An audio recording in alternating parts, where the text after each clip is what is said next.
తెలంగాణ మంత్రి కొండా సురేఖ తెలంగాణ ప్రణాళిక సంఘం ఉపాధ్యక్షులు చిన్నారెడ్డి పైన చర్యలకు హస్తం హైకమాండ్ రెడీ అయింది.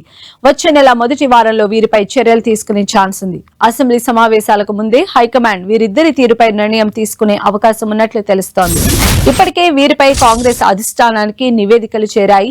తెలంగాణ కాంగ్రెస్ లో జరుగుతున్న అన్ని అంశాలు, పరిణామాలు, పరిస్థితులను హైకమాండ్ నిశితంగా పరిశీలిస్తోంది.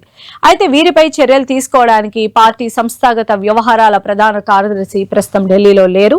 ఆయన విదేశీ పర్యటనలో ఉన్నారు. ఆయన తిరిగి సోమవారం ఢిల్లీకి వచ్చే అవకాశం ఉంది. అలానే కేసీ వేణుగోపాల్ హస్తనకు వచ్చిన తరువాతే చర్యలు తీసుకునే ఛాన్స్ ఉంది. కేసీ వేణుగోపాల్ ఢిల్లీకి వచ్చిన తర్వాత తెలంగాణ కాంగ్రెస్ ముఖ్య నేతలకు ఢిల్లీ నుంచి పిలుపు వచ్చే అవకాశం ఉంది. వారితో చర్చించిన తర్వాత నిర్ణయం ప్రకటించే ఛాన్స్ ఉంది.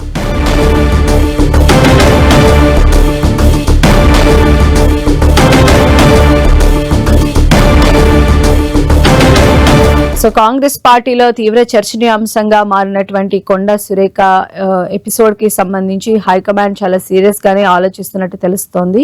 సో అసెంబ్లీ సమావేశాల బిఫోరే వీళ్ళపైన చర్యలు తీసుకునే అవకాశం ఉన్నట్టుగా కూడా తెలుస్తోంది. అలానే చెన్నారెడ్డి పైన కూడా హస్తం హైకమాండ్ కొన్ని చర్యలకు సిద్ధమైనట్టుగా తెలుస్తోంది. సమావేశాలు ముందుగానే డెసిషన్ తీసుకోబోతున్నారు. అయితే ఇప్పటికే వీరిపై కాంగ్రెస్ అధిష్టానానికి నివేదికలు కూడా అందాయి.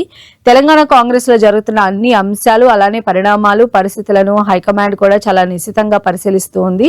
వీరిపై చర్యలు తీసుకోవడానికి పార్టీ సంస్థాగత వ్యవహారాల ప్రధాన కార్యదర్శి ప్రస్తుతం ఢిల్లీలో లేరు. ఆయన విదేశీ పర్యటనలో ఉన్నారు.